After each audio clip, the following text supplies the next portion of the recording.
Bismillahirrahmanirrahim. Elhamdülillahi Rabbil alemin. Ve l'aqibatu lil muttaqin. Ve la gudvane illa ala zalimin. Allahümme salli ala seyyidina Muhammed ve ala alihi ve ashabihi ecma'in emma ba'd. Assalamu alaikum ve rahmetullahi ve berekatuh. Hürmetli cemaat, hürmetli Müslüman bağırlar. Allah Teala barşamızdan kulçuluk ibadatlarımızda kabul etsin. Biz Allah'a muhtaçız. Dersimizin basında etimiz. Biz Allah'a muhtaçız. Allah hiç kimge muhtaç emes. Osunu bilmeniizler. Biz Allah'a mindettimiz. Allah bizge mindetli emes. Kança жақсылық жасайық, kança kulçuluk жасайық, Allah bizde keşiruge, болмаса cennetке kirgizuge mindetli emes. Егер жәннатқа кіргізіп жатса, ол рақымы. Ал қайбір қателік күнәміз үшін жазалап жатса, ол әділдігі. Алла залым емес. Алла Тағала Құран-ы Кәрімде не дейді? وَمَا ظَلَمْنَاهُمْ وَلَكِنْ كَانُوا أَنْفُسَهُمْ يَظْلِمُونَ дейді. Біз адамдарға зұлымдық етуші емеспіз, адамдар өздеріне зұлымдық етуші дейді. Намаз оқымайтын кім? Адамның өзі. Күнә жасайтын кім? Пенденің өзі. Алла залым емес. Сондықтан Алла әділ. Егер жазаласа, ол әділдігі. Сондықтан ғалымдарымыз не дейді? Алла рақым ететін болса, күнәнің үлкені болмайды дейді. Өйткені оның мейірімі екен. Ал Алла жазалайтын болса, күнәнің кішкентайы болмайды дейді. Сондықтан күнәні үлкен кіші деп бөлмеңіз. Егер сіз шынымен Құдайды таныған болсаңыз. Сондықтан Құдайды танитын адам үлкен күнә, кіші күнә деп бөлмейді. Неге? Өйткені Алла рахмет етсе күнәнің үлкені болмайды, Алла жазаласа күнәнің кішкентайы болмайды. Осыны естен шығармаңыздар. Енді біз өткен дәрісімізде Абу Баракат ән-Насафидің сифат әл-ирада жайында кіріспесін бастаған болатынбыз. Біз бұл сөздің минал рауди, яғни уахуат талап, яғни ирада деген сөздің мағанасы, ол асылы ар-рауд, яғни талап ету деген сөзге тоқталған болатынбыз. Ал енді Алла Тағала бір нәрсені талап ете ме? Жоқ, ол істейді болды, қалайды болды. Біз талап етеміз. Намаз оқысам бола ма, мынаны істесем бола ма деген секілді. Ал Алла Тағала қалайды, ол жүзеге асады болды. Сондықтан ғалымдарымыз дейді, уахаддуха индал мутакаллимин. Енді ақида мамандары осы ирада деген сөзге қандай мағына берді? Мағна юджибу тахсисул мафхулати би ваджхин дуна ваджх дейді. Қандай да бір іс әрекеттердің ерекшелеуші Алла Тағаланың бір сипаты деп қабылдайды. Яғни біздің бүгін осы жерде болуымыз бұл Алланың қалауы. Алланың қалауы. Болмаса сізбен біздің ер адам болып, біреулердің әйел заты болып жаратылуы, бұл Алланың қалауы. Оның біздің таңдауымыз жоқ. Болмаса менің әкемнің баттал болуы, сенің әкеңнің басқа болуы, бұл Алланың тақсисі, Алланың ирадасы ол. Сен айтпайсың ғой, мен сізге бала болғым келмейді, мен ана кісіге бала болғым келеді деп таңдап алдыңдар ма? Жоқ. Сондықтан мен Алла Тағаланың ирада сипаты, мысалы біздің осы 19 ғасыр, 20 ғасырдың емес, 20-ның аяғы, 21-дің басында болу, бұл да Алланың қалауымен болатқан нәрсе. Егер бұл нәрсе біздің қолымызда болғанда, пайғамбарды көріп, сахабада өтіп кетер едік пе? Әке, мені 20 ғасырдың аяғында емес, мен ан жақта болайшы деп. Бұның барлығы кімнің қай ғасырда, қай уақытта, қашан, бұның барлығы Алланың қалауы. Сондықтан бұл Алланың тақсис жасауымен болып жатыр. Енді біреулерді уақила сифатун янтафи амман қамат бихил жабру вал иттирар. Енді Алла Тағалада ирада сипаты бар деген кезде бұл нені білдіреді? Яғни Алла тағала мәжбүрлі, Алла тағала еріксізден істейді деген сөз емес. Түсіндіңіздер ғой? Яғни Алла тағала қалаушы, Аллада ирада сипаты бар деген сөз, Алланы ешкім мәжбүрлей алмайды. Алла тағала немесе еріксізден істеген болып саналмайды деген ұғымды білдіреді деген. Түсіндіңіздер ме? Сондықтан біз айтамыз, Алла тағала қалаушы. Яғни Алланың қалауы. Яғни Алла сізбен бізді осы жерге қалаған кезде, осы уақытта, осы жерге қалаған уақытта, мысалы, дәл бүгін біреуіміздің жаңағы Талдықорғанда болмаса, Таразда болмаса, Астанада емес, именно Алматыда, оның ішінде Алматы қаласы, оның ішінде Тастақ мешітінде болуымыз, бұл Алланың қалауы. Түсіндіңіздер ғой? Яғни бұл қалау бір Алла біреуімізге бір мәжбүр болғандықтан, оны барып біреу мәжбүрлегендіктен болған жоқ. Ол өзі қалады. Ол солай болды. Қар жауа ма, жаңбыр жауа ма, қар еріп, қатама, қысты күні жаңбыр, айтады, қазір табиғат өзгерген, қысты күні жаңбыр жауа. Алла өзі біледі. Ол жаңбырды жазды күні бере ме, қысты күні бере ме, оны көктемде бере ме, оны күзде бере ме, оны сізбен бізден сұрамайды, құрметті бауырлар. Көрдіңіз ба? Қыстай, күздей, жаздай өту керек дейді. Оны сен шешпейсің оны. Оны Алла біледі. Жазды күні қар жаудырамын, жаудырады. Бірақ оның жаудыруы, оны біреу мәжбүрлегендіктен болмаса, ол еріксізден солай істеу керек болғандықтан емес. Міне көрдіңіз, сондықтан біз Алла тағала қалаушы деген кезде, Алланың ирада, қалау сипаты бар деген кезде, сіздер осы нәрсені түсіну керек. Демек, қазір ақпанның аяғында жаңбыр жауып тұр ма, мысалы, арқада, солтүстікте. Демек, Алла қалады, болды. Сен көн, басқа шараң жоқ, әлде тоқтата аласың ба? Көрдіңіздер ме? Сондықтан айтады, осы табиғат өзгеріп жатыр, андай болып жатыр, мұндай болып, оның барлығы Алланың қалауымен болады. ففائدتها على هذا الحد كون الموصوف بها مختارا فيما فعله غير مضطر إليه. Сондықтан осы ирада, қалау сипатымен сипатталған заттың біреу мәжбүрлей алмайды, немесе еріксізден істеді дегенді жоққа шығарады. Бәлкім ол қалаушы, ол таңдаушы деген ұғымды білдіреді.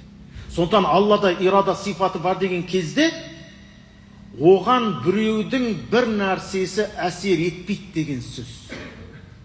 Түсіндіңіздер ғой? Ол қалады демек. Қазір қардың жатуын қалады ма? Қалады. Қаншаға дейін жатады, өзі біледі.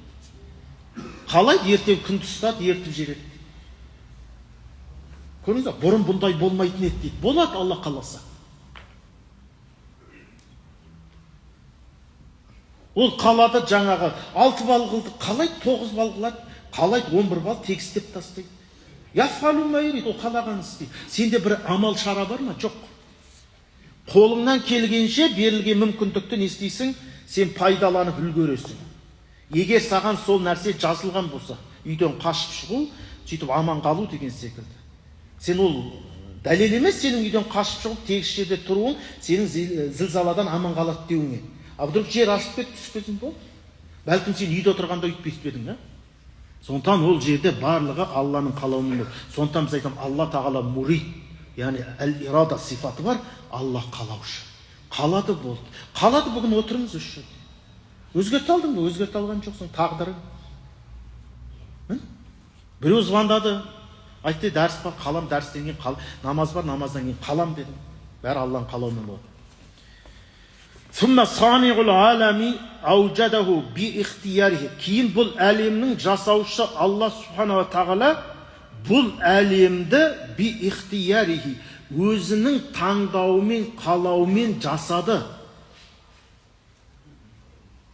Бәрін. Қай жерде теңіз болу керек, қай жерде көл болу керек, қай жерде бұлақ болу, қай жерде жер астында жаңа су болу, қай жерде жер астында мұнай болу керек, қай жерде газ болу керек, алма қай жерде өсу керек, қауын қай жерде өсу керек, мақта қай жерде өсу керек, банан қай жерде, цитрустық жемістер қай жерде өсу керек. Биихтияр Алла қалады. Сол бұның барлық Алланың қалауымен.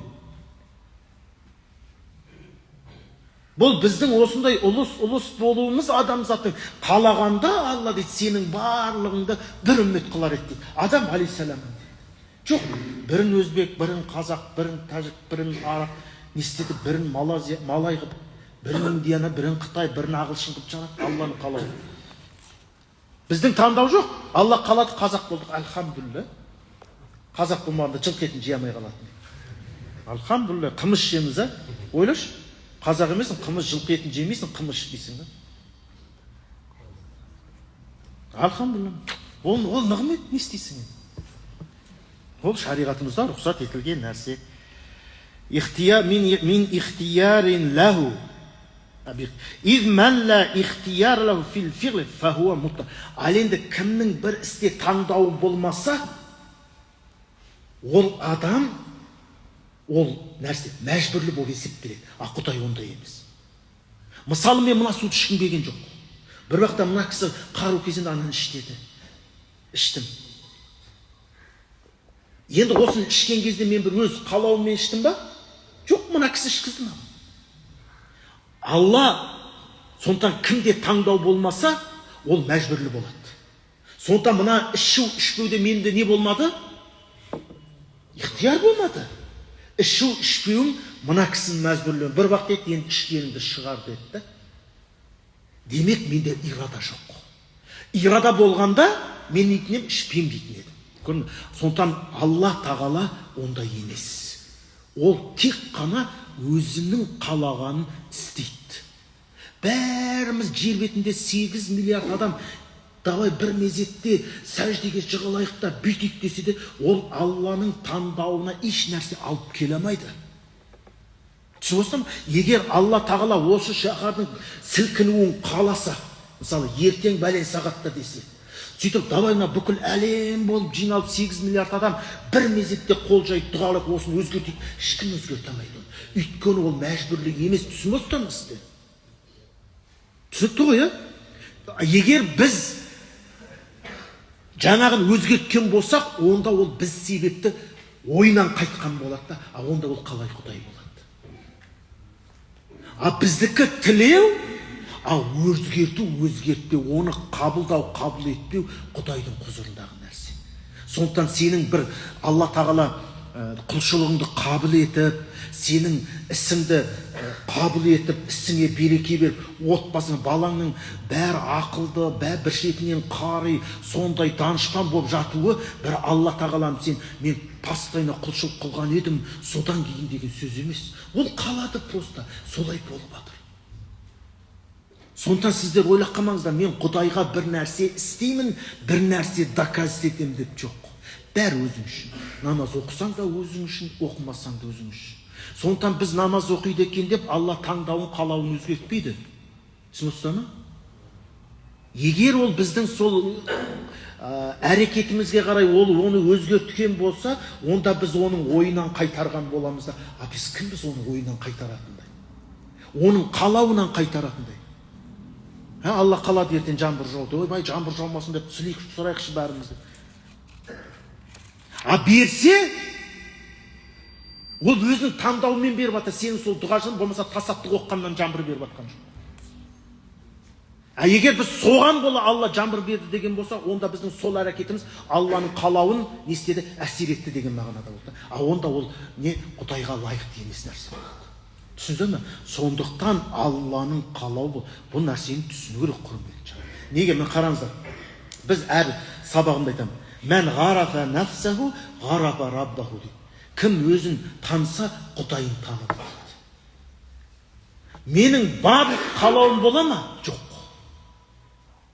Менің барлық қалауым болмаса, оны мені жаратқан, бұл әлем жаратқанның тек қана қалауы болады деген сөз. Мені өзім таныған, Құдайын таныды. Мені біреу мәжбүрлей ала ма? Мәжбүрлей алады. Демек Құдайды ешкім мәжбүрлей алмайды. Алла сақтасын, қазір біреу мысалы баласы келіп айтса, жаңа мынаны бермесең, ана астындағы мықты көлікті маған бермесең, қазір асып өліп қаламын. Сен не істейсің? Ойыңнан қайтасың да. Көрдің бе, біз ойдан қайта аламыз, бізді біреу мәжбүрлейді. Демек ал Құдайды ешкім мәжбүрлей алмайды, ешкім міндеттей алмайды. Көрдіңіздер ме? Сондықтан ол жаңағыдай мынау Алланы танымаған адам не дейді? Неге ислам хақ болса, Алла шынымен бар болса, неге мұсылмандарға жәрдем бермейді дейді. Бізге не үшін жәрдем беру керек ол? Өзі біледі. Өзі біледі. Сен қалай оны мәжбүрлейсің, айтшы? Жоқ. Өйткені біз ол мәжбүрленетін. Қазір қару кезен тез мешіттен шықпасаң, дейтін болсам, аттып шығып кетеді. Ол өздігінен шыққан жоқ, оны не істедім мен? Құдайды ешкім мәжбүрлей алмайды. Міне көрдіңіз, әрбір сипаттың астында үлкен мағына бар. Сондықтан біз жоғарыда айттық қой, Алла тағаланы біз екі жолмен танимыз. Көркем есімдері, кемел сипаттары. Сондықтан пайғамбарымыз саллаллаху алейхи вассалам не деді? Кім Алла тағаланың көркем 99 есімі бар, кім оны жаттаса, жәннатқа кірді деді. Қараңыз. Өйткені 99 есімді жаттаған адам Құдайды танымау мүмкін емес. Например, менде бір 50 сипат болса, соның 50-ін жаттап алсаңыздар, мені полный білесің деген сөз ғой. Не істейтін, не қоятындығында көр. Сол секілді кім Алланың 99 есімін жаттаса, ол Құдайды тану мүмкін емес. Егер санасы болса, оқыр жаттап алу емес о жерде. Мысалы, ол басқа дін өкілі жаттап алса, ол жәннатқа кірмейді ол. Сенімі тура болмайынша. Енді оны жаттаған адамның Құдайды танымауы мүмкін емес. Көбейту таблицасын жаттаған адамның есеп қисаптан қателесу мүмкін емес. Дұрыс па? Кәдімгі математика білетін адам не істемейсің сен? Жаңылдырамайсың. Өйткені ол есептеп тұр. Ал егер есептей алмай жаңылып тұрса, кінә оның өзінен де. Көрдіңіз бе? Сондықтан міне Алла тағаланың 99 есімін жаттағаныз. Күніне бір есім, 99 күнде 99 есім ол. Құраннан қари болмасақ та, Алла тағаланың 99 есімінен қари болайық дейді, иншалла. Дұрыс па? Құранды да жаттап ниет етіп қою керек. Күніне бір аяттан жаттасаң, жылына 365 аят жаттайсың ғой. Жылына 365 аят жаттайсың. 365 аят деген жоқ Құранда. 286 аят ең көп Бақара сүресі. Сонда сен бір жылда Бақараны жаттап қояды екенсің ғой. Жайды ар жағында 365 күн бір қанша 70-80 күн демалыс болсын. Тойға барасың, жаңағыдай, умараға барасың, тағы басқа Дубайға барасың, демалыс берді. Сонда 286 күнде не істеуге болады? Бақара сүресін жаттап алу. Көрдіңіз? Осылай. Тек біз ерінеміз. Уәл-муттару ажизун. Ал мәжбүрлі зат ол әлсіздік. Мысалы, мен суды ішкім келмеді. Ішпеймін дедім, өзім білем шөлдеп отырған жоқ. Бір уақытта бүйтіп қару кезенім еді, іштім. Бұл нені білдірді? Әлсіздікті білдірді. Мен мықты болсам не істейтін едім? Ішпейтін едім. Өйткені өзімнің көзқарасымда тұратын. Ішпеймін дедім. Солай ма деді? Ол солай ма? Бір уақытта ана жерден ішін көрсетіп еді, іштім да. Бұл нені білдірді? Мен әлсіздік. Сондықтан Құдай ешқашан мәжбүрлі емес құрмет. Егер ол бір нәрсені мәжбүрлікпен істеген болса, қара, мен намаз оқыдым, мен жәннатқа кіргізу керек. Ол мәжбүрлі ме, сен жәннат? Жоқ. Кіргізіп жатса несі? Рақым болды. Кірмеуі мүмкін ба? Мүмкін. Сондықтан міне ақидадағы бірінші түйетін нәрсе Алла маған міндетті емес. Егер намаз оқып жәннатқа кіріп жатсаң, намаз оқығандығың емес, рақым еткендігі болды. Сондықтан сіз ойлап көрдіңіз де қалай бұл нәрсені білуге. Демек сен намаз оқыды екен деп Алла неге міндетті емес? Сені кешіруге, сені қорғауға, сені жарылқауға міндетті. Бірақ сен ойлап қалма, мен намаз оқығаннан Алла маған беріп жатыр, ораза ұстағаннан кейін беріп жатыр. Жоқ. Онда сен Алланы мәжбүрлі қылып жатсың да. Мен оқыдым, сен бер деген секілді. Сен ол мысалы сенің қызмет беріп тұрған адам саған міндетті. Мысалы бауырым айтты, мешіттің алдын кім күреп берсе, мен 2000 теңге беремін. Бұл кісі келді күреп берді, айтты, 2000 теңгеңіз берin. Мен мәжбүрлімін оған беруге. Алла мәжбүрлемес. Сондықтан айттым басына, біз қандай нәрсе істесек те Аллаға міндеттей алмаймыз. Ла яджибу алаллахи шей, бұл біздің қағидамыз. Біз еш нәрсені Аллаға міндеттей алмаймыз. Егер ол беріп жатса, қорғап жатса, ол несі? Рақымы. Әлхамдулилля. Ал егер сол әрекетімізге бермей жатса, ол несі? Әділдігі. Сен айтшы. Айта алмайсың. Сен айтасың, я Алла, мен маған бермейсің осы.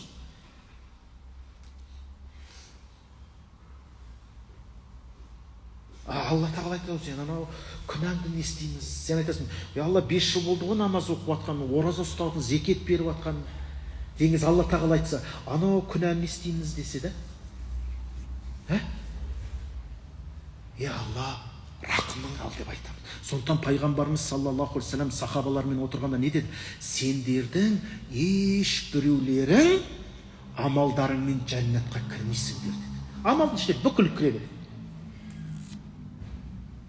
Сізде ме, я Расулалла дегенде, мен де деді.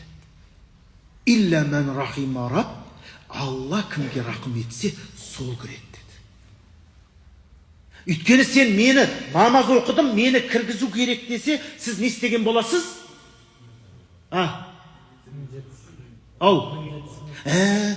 Алланы бір нәрсеге не істеп атсың? Мәжбүрлеп атсың сен. Менің жұмысым істедім, мен сізге не беруім керек? Ақша беруім керек. Ал сен намаз оқыдым деп, болмаса жер бетіне 100 000 мешіт салдым деп, сен Алла мен сен міндеттей алмайсың ештеңені. Егер сен бір нәрсе істеп міндеттеу керек болса, Алла тағала мәжбүрлі болып қалады. Мәжбүрлі болса, ирада сипатынан ада болып қалады.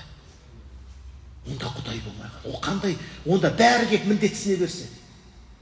Я Рабби, мен намаз оқыдым, ананы құт жет. Екінші келді, Алла тағала, мен намаз оқыдым, мынаны құт жет. Ол болмайды. Сондықтан көрдіңіздер ме? Бұл дүние Алланың рақымымен тұр. Және Алланың қалаушы болғандықтан тұр. Неге? Оны ешкімге мәжбүрлемес. Және оны ешкім мәжбүрлемейді. Егер оны намаз оқып, ораза ұстап, зекет беріп, садақ қылып, бір жақсылықтарды істеп мәжбүрлейтін болғанда, бәрін жойып жіберетін едік қой. Я Раббым, болды, бізге қыс керек жоқ, бәрі күз болсын. Мәжбүрлі істейтін еді ол. Анау халық керек жоқ, жойып жіберетін еді. Жоқ. Сондықтан бұл әлем Аллан. Сондықтан Алла тағала пайғамбарымызға не деді? Уама арсалнака илля рахматан лил алам. Ей Мұхаммед, пайғамбарымыз айтты сала, сені әлемге рақым етіп жіберді. Пайғамбардың келуі де ол Алланың мейірімділігі. Жібермей қойса, болатын еді. Бірақ пайғамбарды жіберген кезде ол өзіне сол нәрсе міндет болғаны, мәжбүр болғандықтан емес. Көрдіңіздер ме? Сондықтан міне бүгіннен сәттен бастап Алланы сен бір нәрсеге мәжбүрлей алмайсың.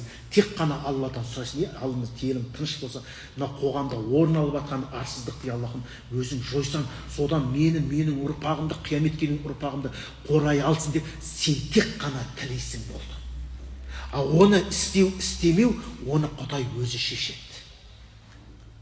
Бізге салсаң, маған бәрін намаз қылып жіберетін еді ғой. Оны Алла шешеді, өзі шешеді. Сондықтан айтады, сұрап атып, ана намазға келін. Оны Құдай шешеді. Сен шешпейсің. Сен оны және бір амалыңмен міндеттей алмайсың оны. Көрдіңіздер, сондықтан ла тақнату мин рахматилла дейді. Құранда не дейді? Алланың рахметінен күдер үзбеңіз. Ешқашан. Өйткені оның рақымы екен. Сондықтан көрдіңіздер, біз әрбір ісімізді Алла тағала не істеді? Бисмиллахир-рахманир-рахим. Кітап оқысақ та, үйге кірсек те, намаз оқысақ та, тамақ ішсек те, Құран оқысақ та, бисмиллахир-рахманир-рахим. Неге? Алланың рахман, рахим сипатын ұмытпау үшін. Қарашы. Қанша қателік жасадың ба?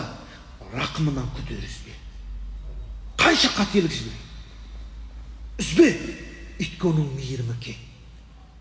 Көрдің бе, кейбір адам сол рахметінен не істейтін, бәлен жыл болды намаз оқымын, керісінше намаз оқымай тұрғанда жағдайым жақсы еді, намаз оқуым бәрі минусқа кетті дейді да. Сен намаз тастама, оның мейірімі кең да. Оның мейірімі, оның рақымы кең. Ана бір патшаның тұсында уәзірі болған екен да. Қазақта айтады ғой, қатын жақсы, ер жақсы, уәзір жақсы, қан жақсы дейді. Көрдіңіз ба? Ер жақсы болу үшін не болу керек? Қатын жақсы болу керек. Көрдіңіздер ме? Ол қатын қалай жақсы болады? Оны толығырақ білгіңізсе подробно. Жекеге шығасыз. Қазір тренд сол ғой. Сол жерде Каспий голд көрсетілген, аударасыздар болды. Сіздер ойсыз ғой, айта салады деп жоқ ондай нәрсе. Тегін ештеңе жоқ қазір. Әл-мұттару ажизун, ал енді мәжбүрлі зат, ол әлсіздік. Фәякуну хат, онда әлсіз нәрсе, ол жаратылған болады. Өйткені оны біреу әлсіретіп тұр. Көрдіңіздер ме? Мысалы, мен мына кісі бірден кезендіден аштет іштім. Енді мен айта аламын ба, мен жаңағыда мықтымын деп? Жоқ, сен мықты емес. Өйткені сені әлсіретіп тұрған біреу тұр да мен жерде. Өйткені сен ішкің келмеді, ішкізді. Демек, онда сенің ол жарат.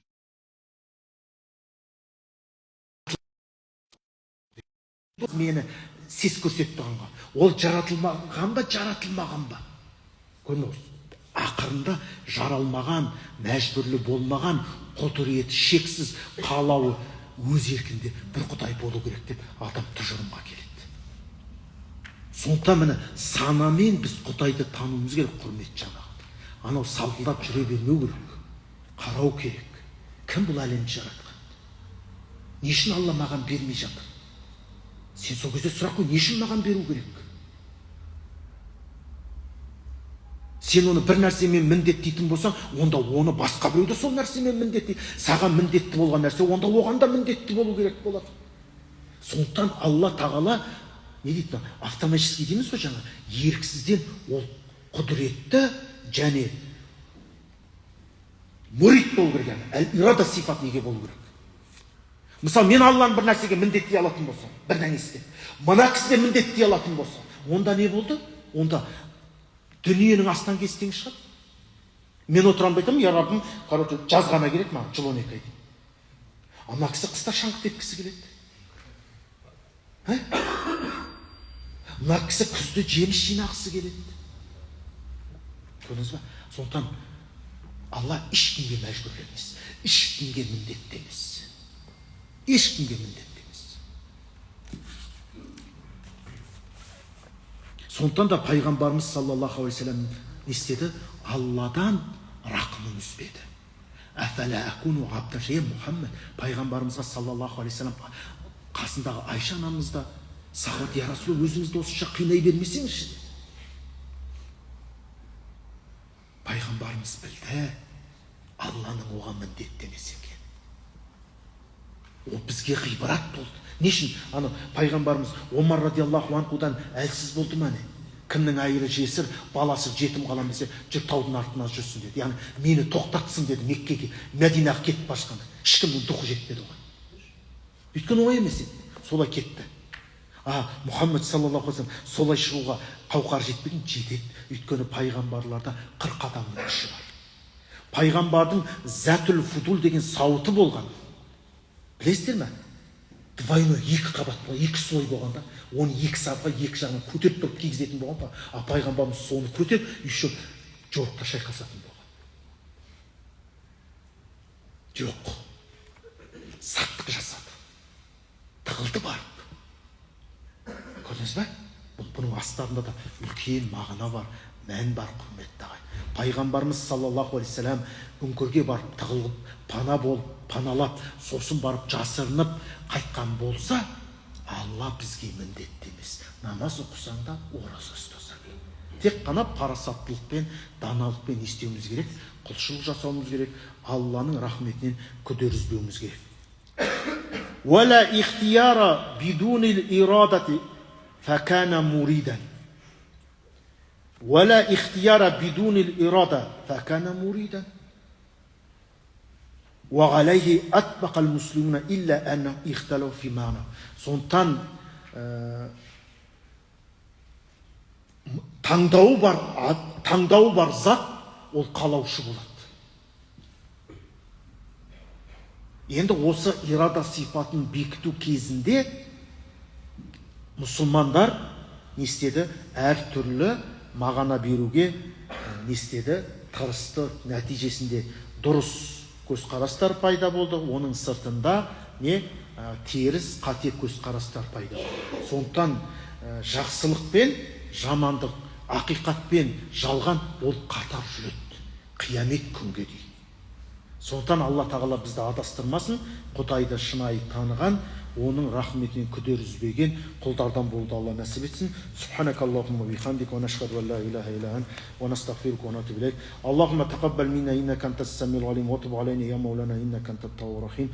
Аллахумма ваффиқна иля ма тухибу ва тарда. Я Аллахым, өзіңе ғана құлшылық етеміз, өзіңнен ғана жәрдем, сен қалаушың, сен муридсің, я Аллахым. Я Алла тағала бізге ізгі жақсы нәрселерді бізден айыра көрме. Ва саллаллаху аля саййидина Мұхаммад ва аля алейхи ва саллям. Аллаху акбар. Алла разы болсын, аман болыңыздар.